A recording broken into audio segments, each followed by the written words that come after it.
Hello everybody, today we are going to discuss Crossing the Bar by Alfred Lord Tennyson. So it's a very small poem of 4 stanzas and the rhyme scheme here is ABAB.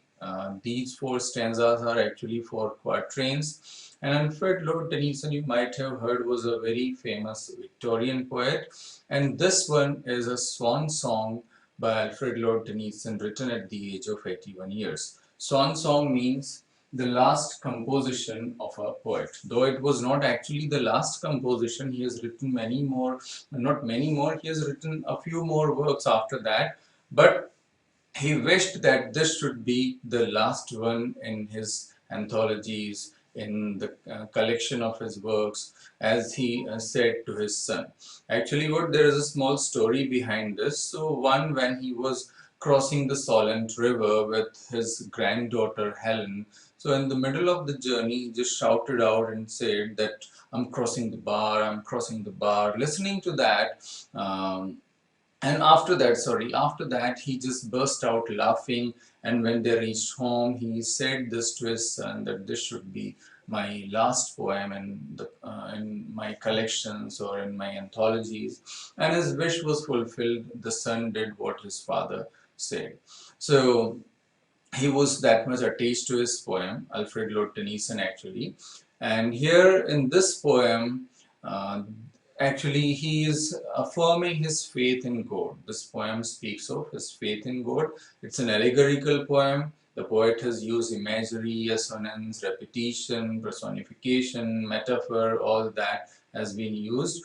So let's see how he is showing his faith in God and what a kind of departure he wants from this mortal world. So let's see that sunset, an evening star, and one clear call for me, and may there be no morning of the bar when I put out to sea.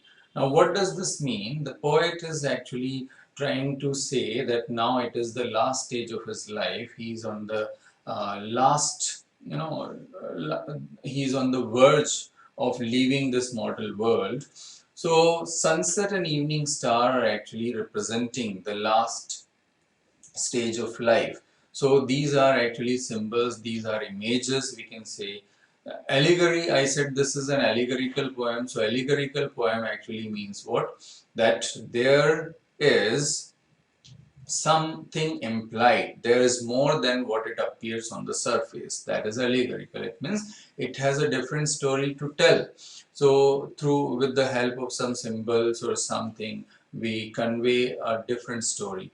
So that is called allegory. So that's why I said, because here the symbols are sunset and evening star and then the bell and all that. But through that, the poet is trying to convey the last journey of his life. So sunset and evening star and one clear call for me. So clear call, there is alliteration here. And what is that clear call? That the poet now feels that now it is the last time of his life on this world, in this world, on this planet, and now he has to depart. So at that last moment, he wishes what? That there may be no morning of the bar. So that means what? What is the bar? The sandbar on the coast created by the waves. But he says when the waves come and strike against them, they make a sound. So he says now there may be no mourning. May there be no mourning of the bar. That means there should be no mourning, no weeping, no crying, no wailing. No such thing should happen when I put out to sea, when I leave this world. Means people shouldn't cry. It should be all calm and cool, peaceful. He wants to live in that peaceful atmosphere. That's what he says. And now what? But such a tide as moving seems asleep. Now sleeping is the quality of human beings. So here it is kind of personification. So what? And such a tide as moving seems asleep, and too full for sound and form. So too full for. So full for, we can say what? That it is an example of alliteration. Before that, in the first stanza, we had an example of assonance. That is what? No morning. So when vowel sound is repeated, that is called assonance. When consonant sound is repeated, that is called alliteration. So we had alliteration, clear call in the first stanza as well. Now here too, full 4 is an example of alliteration.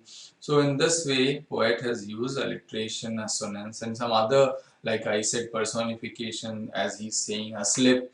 So how can C be asleep? So actually what he is talking of, that when the waves recede, when the waves go big, they make no noise. So that is what asleep. So such a tide as moving seems asleep, too full for sound and form. So there is no form, no sound. That means when he leaves this world, there should be no sound and form, no anxiety, no worries, no cries, no pains. It should be all calm, just as the waves receding from the shore back into the sea from where it has come. So from where I have come, when I go back to that place, there should be no weeping and no crying. That's what he says. So when that which drew from out the bottomless deep. Now what is that bottomless deep actually? The bottomless deep is the sea. Turns again home. So when the waves turn again home, when these waves return, go back to the sea, there is no noise. There is no noise. It seems all asleep. Same way, when I go back to the place from where I have come, there should be no noise, no cries, no wails, no weepings, no sobs. That's what he is saying. It should be all peaceful and calm.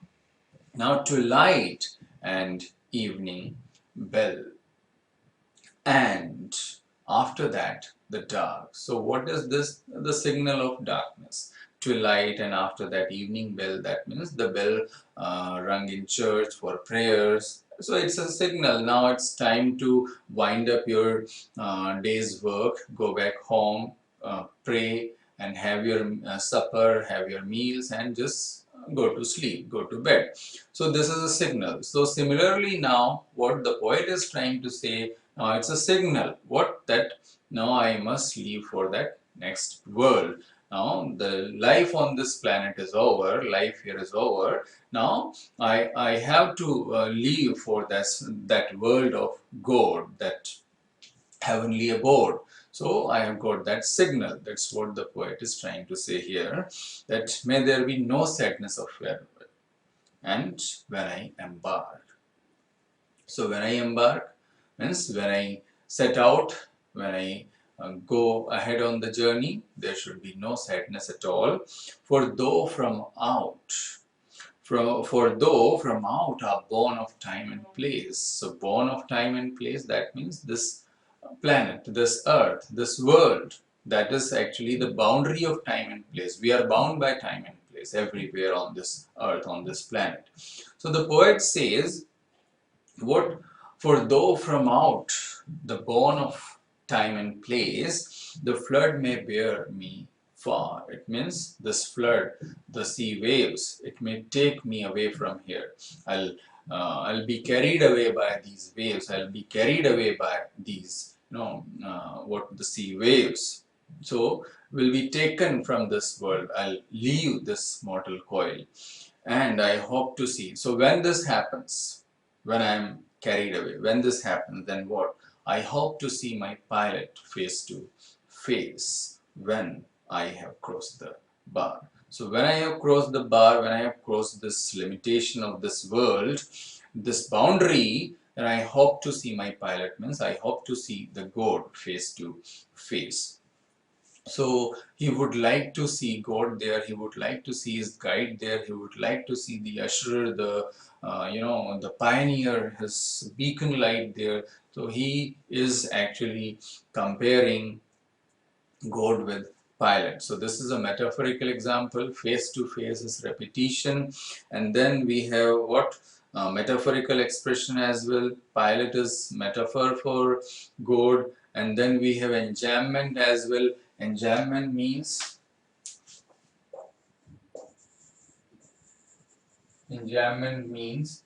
run on lines. So the last two lines are actually run on lines. means the poet hasn't used any comma in the second last line. It's simply running into the next line. So this is called enjambment. So just the flow of thought is presented by this. So here in total we can say the poet is expressing his faith in God, and he is saying what, that he would like to meet his God after crossing this mortal world, after leaving this mortal world. So there is no, melancholy not here. The poet is not inducing this with sad tone or so. There is no. He is simply affirming his faith in God, and moreover, he doesn't want any cries and wails in this journey of life. So when he ends this journey of life. So this is the whole poem. Very simple, moving poem, intense feeling, 4 stanzas, 4 quatrains, rhyme scheme is ABAB, and this is the swan song. The figure of speech or literary devices used here I have already explained. One I would like to talk of, anaphora as well. Anaphora means what? When we have to emphasize, we repeat certain kind of words. So here, when, you can see 3-4 times it has been repeated. When I embark, when I put out to sea. So that kind of repetition of a certain word is called anaphora. So that has also been used by the poet in this poem. So this is all about crossing the bar. I hope it's very much clear to you now. Thank you very much.